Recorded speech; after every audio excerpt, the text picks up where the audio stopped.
नमस्कार दोस्तों, आप सभी का स्वागत है आपके अपने YouTube channel history with Narendra में। दोस्तों, आज की वीडियो में हम उत्तर प्रदेश माध्यमिक शिक्षा सेवा चयन बोर्ड प्रयागराज द्वारा आयोजित TGT परीक्षा 2016 के इतिहास के पाठों करने वाले हैं। ये परीक्षा 8 मार्च 2019 को आयोजित की गई थी। तो दोस्तों, चलते हैं पहले प्रश्न की तरफ। पहला प्रश्न है यहाँ पर, निम्नलिखित में से किसने 1909 में lieutenant colonel sir Williams Curzon Wyllie पर भारतीय स्वतंत्रता आंदोलन में क्रांति के प्रथम कार्य के रूप में आक्रमण किया था? तो इसका राइट आंसर है ऑप्शन ए यहाँ पर मदनलाल ढींगरा ने 1 जुलाई 1909 को भारत सचिव के राजनीतिक सलाहकार विलियम कर्जन वायली की गोली मारकर हत्या कर दी थी। इंडिया हाउस के सदस्य थे वो मदनलाल ढींगरा। नेक्स्ट क्वेश्चन, निम्नलिखित में से किस सत्र में 1916 में पृथक निर्वाचन क्षेत्र की स्वीकृति से कांग्रेस द्वारा मुस्लिम लीग को रियायत दी गई थी? तो इसका राइट आंसर है ऑप्शन बी। तो लखनऊ समझौता 1916 में होता है। कांग्रेस और मुस्लिम लीग के द्वारा इसके तहत कांग्रेस पृथक निर्वाचिका को स्वीकार कर लेती है। नेक्स्ट क्वेश्चन है, आप यहाँ आराम से इसको डिटेल्स को पढ़ सकते हैं। सही क्रम में व्यवस्थित करें। Raoult act, Gandhi Irwin pact, मार्लेमेंटो और इल्बर्ट बिल।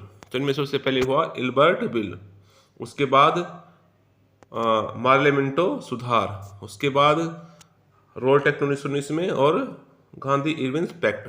इल्बर्ट बिल 1883 में, जबकि मार्लेमेंटो 1909 में, गांधी इरविन 1931 में, रोल्ट एक्ट 1919 में हुआ। नेक्स्ट क्वेश्चन है, उर्दू कवि जो द्वितीय और तृतीय गोलमेज सम्मेलन में दोनों सम्मेलन में भाग लेने के लिए गए थे, वो थे मोहम्मद इकबाल। जैसे आप सब जानते हैं कि 3 गोलमेज सम्मेलन लंदन में आयोजित किए गए थे, तो दूसरे और तीसरे में मोहम्मद इकबाल ने भाग लिया था।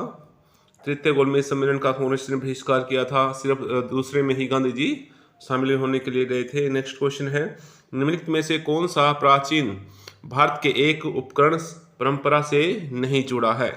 तो इसका राइट आंसर है ऑप्शन डी, ग्रोशियन। बाकी सभी उपकरण की श्रेणी में आते हैं, मोस्टेरियन, अचुलियन और ओल्डावोन। नेक्स्ट है, ऋग्वेद संहिता की 1/4 ऋचाएं डैश को निर्देशित करती हैं? तो ऋग्वेद की लगभग 1/4 जो ऋचाएं हैं वो इंद्र को समर्पित हैं। इंद्र का उल्लेख ऋग्वेद में 250 बार हुआ है। संहिता के लगभग 1/4 भाग में अकेले इंद्र का उल्लेख है। ऋग्वेद इसे पुरंदर अर्थात किलों को तोड़ने वाला व युद्ध के नेता के रूप में चित्रित किया गया है। नेक्स्ट क्वेश्चन है, निम्नलिखित में से कौन सा ईसा पूर्व दोस्तों इसको थोड़ा जूम कर लेते हैं। और निम्नलिखित में से कौन सा ईसा पूर्व युग में प्राचीन भारतीय इतिहास की घटना नहीं है? तो इनमें ईसा पूर्व की घटना नहीं है, वो हमें देखना है। इंडो ग्रीक साम्राज्य की स्थापना 183 ईस्वी पूर्व में डेमेट्रियस के द्वारा होती है। विक्रम संवत 57 ईस्वी पूर्व चतुर्थ बौद्ध संधि, ये कनिष्क के काल में ईस्वी के बाद होती है। तो ये ईस्वी पूर्व की घटना नहीं है, तो राइट आंसर ये हो जाएगा खारवेल की गुफा अभिलेख है वो प्रथम शताब्दी ईस्वी पूर्व का है। नेक्स्ट क्वेश्चन है, यहाँ आप इसकी डिटेल पढ़ सकते हैं। नेक्स्ट क्वेश्चन है, जैन धर्म में एक पृथक संप्रदाय के रूप में श्वेतांबर की स्थापना डैश में पारित की गई थी? तो इसमें कोई सा भी राइट आंसर नहीं है, राइट आंसर है पाटलिपुत्र। नेक्स्ट क्वेश्चन है, आप सब जानते हैं कि चतुर्थ शताब्दी ईस्वी पूर्व प्रथम जैन सभा का आयोजन मगध की राजधानी पाटलिपुत्र में स्थूलभद्र की अध्यक्षता में संपन्न हुआ। इस सभा में जैन धर्म का विभाजक श्वेतांबर और दिगंबर नामक 2 संप्रदायों में हो गया था। नेक्स्ट क्वेश्चन है, केवल एक ही शिलालेख है जिसमें अशोक ने करारोपण के बारे में बात की है, इनमें से कौन सा वह शिलालेख है? तो राइट आंसर है ऑप्शन सी, रोमनदेही स्तंभ शिलालेख। इसमें उल्लेख मिलता है कि अशोक ने अपने राज्याभिषेक के 20वें वर्ष लुम्बिनी की यात्रा की थी और वहाँ का जो भूमि कर है वो 1/8 कर दिया था। इसे आर्थिक अभिलेख भी कहा गया है। नेक्स्ट क्वेश्चन है, निम्नलिखित में से किसने शिलोन के बौद्ध राजा मेघवर्मन की बौद्ध गया में विहार बनाने की अनुमति दी? राइट आंसर है ऑप्शन बी समुद्रगुप्त। श्रीलंका के बौद्ध राज्य मेघवर्मन को बौद्ध गया में विहार बनाने की अनुमति समुद्रगुप्त ने दी थी। उसकी विजयों के कारण विंसेंट स्मिथ ने समुद्रगुप्त को भारत का नेपोलियन कहा है। समुद्रगुप्त विजेता के साथ साथ कवि, संगीतज्ञ, विद्या का संरक्षक था। उसके सिक्कों पर उसे वीणा बजाते हुए दिखाया गया है। नेक्स्ट क्वेश्चन है, फतवा आलमगीरी के नाम से इस्लामिक कानूनों का पूर्ण रूप से वर्णन मध्यकालीन भारत के निम्नलिखित में से किस शासक की आज्ञा से लिपिबद्ध किया गया था? तो इसका राइट आंसर है ऑप्शन डी, यहाँ पर औरंगजेब की आज्ञा से। नेक्स्ट आंसर है, क्वेश्चन है, इब्न बतूता प्रसिद्ध मुस्लिम अन्वेषक जो मोहम्मद बिन तुगलक के शासनकाल में भारत आया, वह किस देश का से था? तो वह मोरक्को का रहने वाला था और 1333 ईस्वी में वह मोहम्मद बिन तुगलक के शासनकाल में भारत आया था। सुल्तान ने इसे दिल्ली का काजी नियुक्त किया।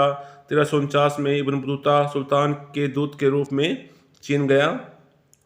तब उस समय वहाँ का शासक तोगन तैमूर था और इब्न बतूता ने जो पुस्तक लिखी उसका नाम रेहला। नेक्स्ट है, बल्कि उन्होंने खुद ये पुस्तक नहीं लिखी थी, किसी और से लिखवाई थी। एनसीईआरटी चैप्टर 5 में आप पढ़ सकते हैं इसको। निम्नलिखित में से किसने 1613 में सूरत में अंग्रेजों द्वारा कारखाना स्थापित करने के लिए फरमान जारी करने हेतु जहांगीर को प्रभावित किया था? तो इसका राइट आंसर है ऑप्शन डी, अंग्रेजों द्वारा पुर्तगालियों के नौसैनिक स्क्वाड्रन की हार, जिससे प्रभावित होकर जहांगीर ने अंग्रेजों को फैक्ट्री लगाने की अनुमति दी थी सूरत में। नेक्स्ट क्वेश्चन है, यहाँ पर आप ये इंपॉर्टेंट फैक्ट है पढ़ सकते हैं। टॉमस एल्बर्ट के अधीन सूरत में ब्रिटिश व्यापारिक कोठी की स्थापना हुई थी। नेक्स्ट क्वेश्चन है, महान मुगल साम्राज्य के संस्थापक बाबर ने अपना वंश डैश से जोड़ा? तो इसका राइट आंसर है, वो पिता की ओर से तैमूर और माता की ओर से चंगेज खां के वंशज थे। बाबर का जन्म 14 फरवरी 1483 को मावरा उनहर ट्रांस ओशियाना की छोटी सी रियासत फरगना में हुआ था। तो मातृपक्ष की ओर से वो चंगेज खां के 14वें वंशज थे, जबकि तैमूर की तरफ से वो 5वें वंशज थे। नेक्स्ट क्वेश्चन है, फिरोज शाह तुगलक के शासनकाल में निम्नलिखित में से कौन सा कर युद्ध के दौरान प्राप्त लूट के माल का 1/5 था? तो इसका राइट आंसर ऑप्शन बी, खुम्स। तो फिरोज तुगलक ने खुम्स युद्ध के दौरान लूट का माल में 1/5 भाग कर के रूप में लिया। फिरोज तुगलक ने 23 प्रचलित करों को समाप्त करके इस्लामिक शरीयत कानून द्वारा अनुमति प्राप्त केवल 4 कर खराज, जकात, जजिया, खुम्स को आरोपित किया था। सिंचाई कर कृषि का 1/10 या 10% होता था। नेक्स्ट क्वेश्चन है, अष्टप्रधान जो शिवाजी के मराठा साम्राज्य के प्रशासन में सहायता करते थे के संदर्भ में निम्न में से कौन केंद्रीय प्रशासन के प्रभारी थे? तो इसका राइट आंसर है ऑप्शन ए, मोरोपंत त्र्यंबक पिंगले। तो यहाँ इसकी डिटेल आप पढ़ सकते हैं जो आप लोग रहा है कि तो मोरोपंत त्र्यंबक पिंगले ये मराठा साम्राज्य के प्रथम पेशवा भी थे। यहाँ पर ये इंपॉर्टेंट फैक्ट है। नेक्स्ट क्वेश्चन है, निम्नलिखित में से किस मामले में वीडी सावरकर को 1911 में अंडमान और निकोबार द्वीप समूह की विख्यात सेलुलर जेल से आजीवन भेजने की सजा दी गई थी? तो वो कौन सा कारण था? तो उनको नासिक षड्यंत्र के तहत सेलुलर जेल भेजा गया था। 1819 तो यहाँ पर याद रखना आपको, वीडी सावरकर द्वारा 1899 ईस्वी में स्थापित मित्र मेला नामक संस्था ही कालांतर में अभिनव भारत समाज के रूप में प्रसिद्ध हुई। नेक्स्ट क्वेश्चन है, CR दास की मृत्यु के बाद स्वराज पार्टी का दलों में विभाजन हो गया और प्रतिक्रियावादी दल ने डैश द्वारा या के लिए कार्य किया? तो इसका राइट आंसर है ऑप्शन ए, ब्रिटिश सरकार के साथ सहयोग करके हिंदू हितों की रक्षा करना।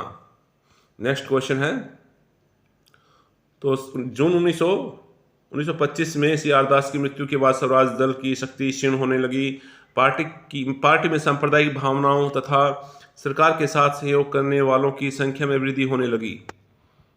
नेक्स्ट क्वेश्चन है, निम्नलिखित में से किसने भारतीय विश्वविद्यालयों में धार्मिक शिक्षा के लिए प्रबलता से वकालत की? तो इसका राइट आंसर है ऑप्शन बी, स्वामी विवेकानंद ने।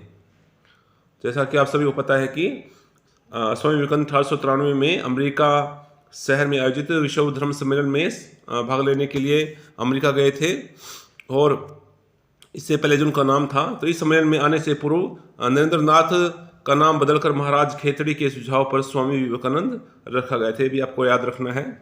नेक्स्ट क्वेश्चन है, सती प्रथा का उन्मूलन 1829, विधवा पुनर्विवाह 1856, कन्या भ्रूण हत्या निषेध 1804 और दास प्रथा का उन्मूलन 1843। नेक्स्ट क्वेश्चन है, यहाँ पर भी आप देख सकते हैं, इसको मैच कर सकते हैं। भारतीय स्थल पर गड्ढे खोदने के साक्ष्य निम्नलिखित से किस प्राचीन स्थल से पाए गए हैं? तो इसका राइट आंसर है ऑप्शन बी, बुर्जहोम और रंगपुर में। तो यहाँ पढ़ सकते हैं कि नवपाषाण कालीन युग के प्रथम प्रसार उपकरण उत्तर प्रदेश के टोंस नदी घाटी में सर्वप्रथम 1860 ईस्वी में लेमेंसूनियर ने प्राप्त किए। नवपाषाण कालीन स्थल बुर्जहोम और गुफरकराल, जो कि कश्मीर प्रांत में है, से अनेक गर्तावास, मृदभांड, हड्डी के औजार प्राप्त हुए हैं। बुर्जहोम से प्राप्त कब्रों में पालतू कुत्तों को मालिक के साथ दफनाया जाता था। नेक्स्ट क्वेश्चन है, निम्नलिखित में से कौन सा वैदिक लेख पहली बार पुनर्जन्म के सिद्धांत की प्रमाणित व्याख्या देता है? इसका राइट आंसर है ऑप्शन सी, पुनर्जन्म के सिद्धांत का उल्लेख पहली बार शतपथ ब्राह्मण में दिखता है। शतपथ ब्राह्मण यजुर्वेद का ब्राह्मण है।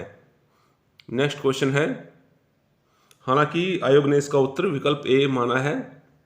नेक्स्ट क्वेश्चन है, निष्क निम्नलिखित में से किस काल में विनिमय के एक माध्यम के रूप में प्रयुक्त था? तो इसका राइट आंसर ऑप्शन ए, वैदिक काल में। वैदिक काल में विनिमय के एक माध्यम के रूप में निष्क का प्रयोग किया जाता था। हिरण्य एवं सुवर्ण शब्द का प्रयोग सोने के लिए किया जाता था। निष्क सोने का एक आभूषण था। निष्क जो ऋग्वैदिक काल में एक आभूषण था, उत्तर वैदिक काल में यह एक मुद्रा के रूप में प्रचलित हुआ। नेक्स्ट क्वेश्चन है, निम्नलिखित में से कौन से कार्य अशोक द्वारा नियुक्त राजुक निष्पादित करते थे? तो इसका राइट आंसर है ऑप्शन बी, न्यायिक कार्य। अशोक के स्तंभ 3 और 7 में युक्त रज्जुक व प्रादेशिक नामक अधिकारियों की नियुक्ति का उल्लेख मिलता है। नेक्स्ट है, प्रशस्ति का अर्थ क्या अर्थ है? इसका राइट आंसर ऑप्शन डी, राजा की स्तुति। प्रशस्ति का अर्थ राजा की स्तुति करना होता है। प्रशस्ति में राजा के द्वारा किए गए महान कार्यों का उल्लेख होता था। नेक्स्ट है, निम्नलिखित में से कौन सा सही युगम नहीं है? तो इनमें से जो अलोरा गुफाएं वो राष्ट्रकूट शासकों से संबंधित है। महाबलीपुरम के मंदिर पल्लवों ने बनवाए थे। खुजराहों के चंदेलों ने एलिफेंटा गुफाएं मौर्य काल में नहीं बनाई गई थी, तो ही इसका राइट आंसर हो जाएगा। तो एलिफेंटा की गुफाओं का जो संबंध है वो राष्ट्रकूट शासकों से है। अलोरा की गुफाओं का राष्ट्रकूट शासकों से है। नेक्स्ट क्वेश्चन है, निम्नलिखित में से कौन सा वाक्य असत्य है? तो सिकंदर लोदी ने आगरा की स्थापना की थी 1504 में, सभी जानते हैं। 1506 में राजधानी बनाया था।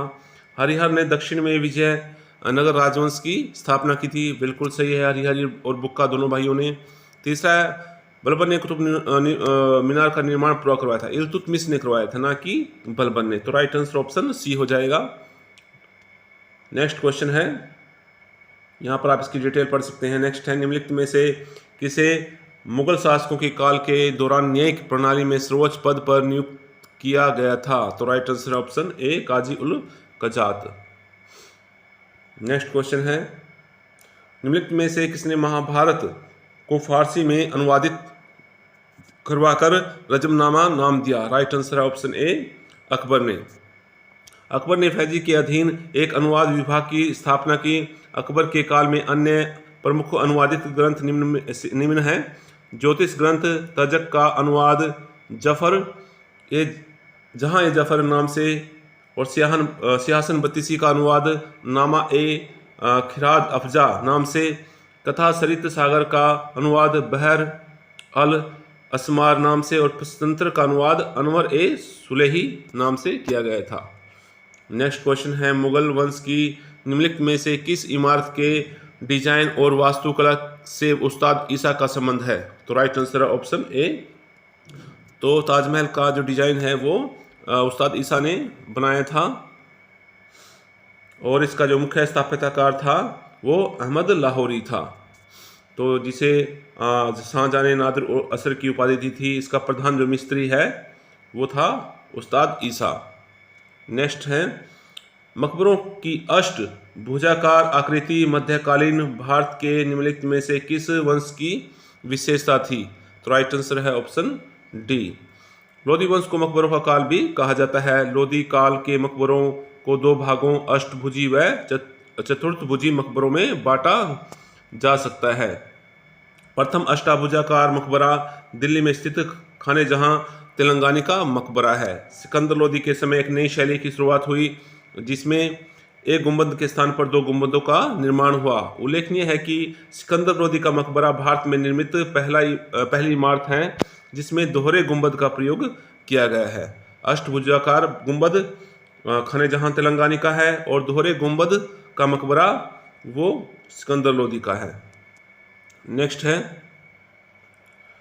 3 फरवरी 1882 को भारत की ब्रिटिश सरकार ने शिक्षा निर्देश के मौजूदा प्रणाली की कार्यशैली की जांच एवं उसके लोकप्रिय आधार पर विस्तार के लिए एक भारतीय शिक्षा आयोग की नियुक्ति की। निम्नलिखित में से कौन उस आयोग का अध्यक्ष था? तो right answer option D, W Hunter. Lord Ripon ने 1882 में डब्ल्यू हंटर की अध्यक्षता में एक आयोग गठित किया गया था जिसका उद्देश्य 1854 के बाद शिक्षा के प्रसार के लिए उपाय सुझाने थे। नेक्स्ट क्वेश्चन है, 76 में सत्यशोधक समाज की स्थापना की थी। नेक्स्ट क्वेश्चन है, यंग बंगाल आंदोलन के पीछे प्रेरणा कौन था? तो राइट आंसर है ऑप्शन यहाँ पर बी, हेनरी विवियन ड्रोजियो।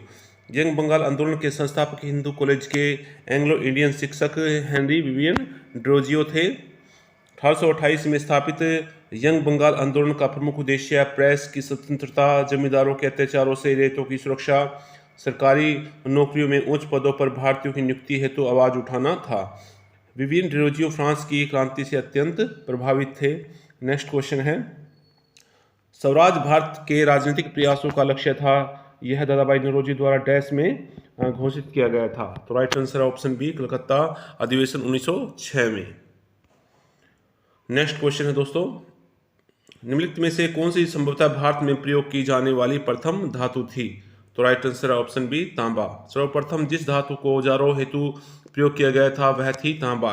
ऐसा माना जाता है कि तांबे का सर्वप्रथम प्रयोग लगभग 5000 ईस्वी पूर्व किया गया था। तांबा राजस्थान की खेतड़ी से प्राप्त होता था। तांबे के प्रयोग से पहले पत्थर के औजारों का प्रयोग किया जाता था। तांबे की खोज हो जाने से इस काल को ताम्र प्रसारण कहा गया है। नेक्स्ट क्वेश्चन है, हड़प्पा सभ्यता की पहली खगोलीय पर्यवेक्षणशाला निम्नलिखित में से किस प्राचीन भारतीय स्थल पर पाई गई है? तो इसका राइट आंसर है ऑप्शन डी, यहाँ पर धोलावीरा में। नेक्स्ट क्वेश्चन है, तो वर्तमान इसकी खोज R.S. विष्ट ने की थी। धोलावीरा वर्तमान में खोजे गए हड़प्पा कालीन विशालतम नगरों में से एक है। यह 3 प्रमुख भागों में विभाजित था। ये इंपॉर्टेंट है यहाँ पर। नेक्स्ट है, प्राचीन भारतीय लेखों के अनुसार निम्नलिखित में से कौन सी 2 नदियों के बीच की भूमि ब्रह्मावर्त कहलाती थी? तो इसका राइट आंसर है ऑप्शन ए, सरस्वती और दृष्टवती नदी। सरस्वती नदी ऋग्वेद की सबसे पवित्र नदी है। इसे नदियों में श्रेष्ठ अर्थात नदीतमा कहा गया है। गंगा व यमुना क्षेत्र के क्षेत्र भ्रमरसी देश कहा गया है, के बीच के क्षेत्र को भ्रमरसी कहा गया है। नेक्स्ट है, निम्नलिखित में से कौन सा कर्मकांडी वेद है? तो इसका right answer option B, Yajurveda.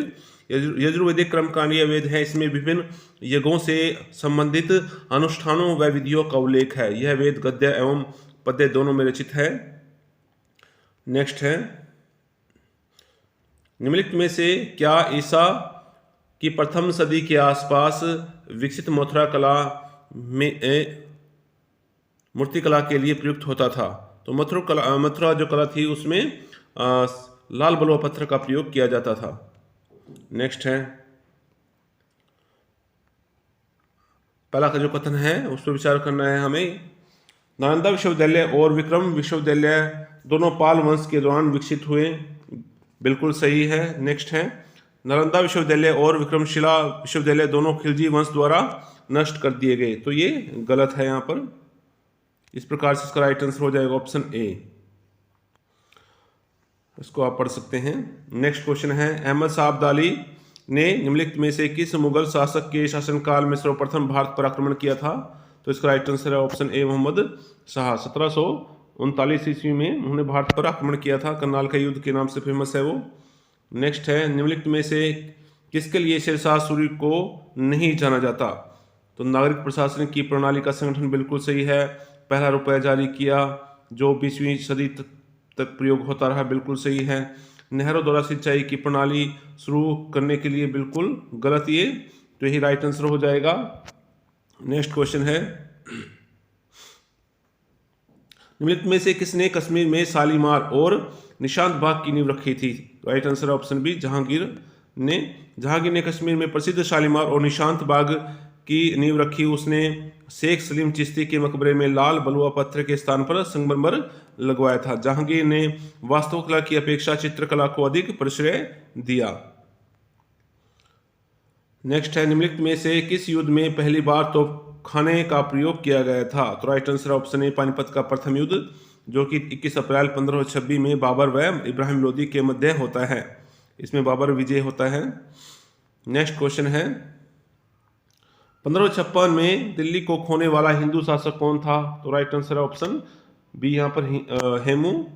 1556 में दिल्ली को खोने वाला हिंदू शासक हेमू था। पानीपत का द्वितीय युद्ध 5 नवंबर 1556 को मुगल सम्राट अकबर व हेमू, जो कि पहले आदिल शाह का वजीर व सेनापति था, के मध्य हुआ। नेक्स्ट क्वेश्चन है बाबर की मृत्यु 26 दिसंबर 1530 में हुई।